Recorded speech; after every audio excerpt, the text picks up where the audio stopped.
హైదరాబాద్ కూకట్పల్లిలోని చిత్తారమ్మ ఆలయంలో ఘనంగా బోనాల పండుగ జరుగుతుంది. భక్తులు భక్తి శ్రద్ధలతో అమ్మవారికి బోనం సమర్పిస్తున్నారు. అర్ధరాత్రి నుంచే అమ్మవారి బోనాలు ప్రారంభమయ్యాయి. తెల్లవారుజాము నుంచే భక్తులు బోనాలు సమర్పిస్తున్నారు. అమ్మవారికి బోనం సమర్పించి మొక్కులు చెల్లించుకునేందుకు భక్తులు బారులు తీరారు. భక్త జనంతో ఆలయ పరిసరాలు కిక్కిరిసిపోయాయి. భక్తులకు ఎలాంటి ఇబ్బందులు కలగకుండా అధికారులు ప్రత్యేక ఏర్పాట్లు చేశారు. కూకట్పల్లి ఎమ్మెల్యే మాధవరం కృష్ణారావు చిత్తారమ్మ అమ్మవారిని దర్శించుకుని ప్రత్యేక పూజలు నిర్వహించారు. కూకట్పల్లి ప్రజలందరూ సుఖ సంతోషాలతో ఆయురారోగ్యాలతో ఉండాలని, అమ్మవారి ఆశీస్సులు ప్రతి ఒక్కరిపైన ఉండాలని కోరుకున్నానని తెలిపారు ఎమ్మెల్యే మాధవరం కృష్ణారావు.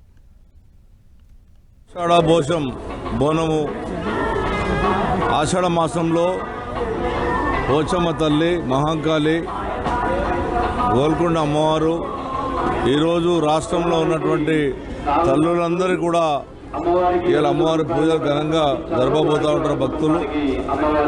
అదేవిధంగా ఆషాఢ మాస శుభాభివందనలు, ప్రజలకు శుభాకాంక్షలు తెలియజేస్తూ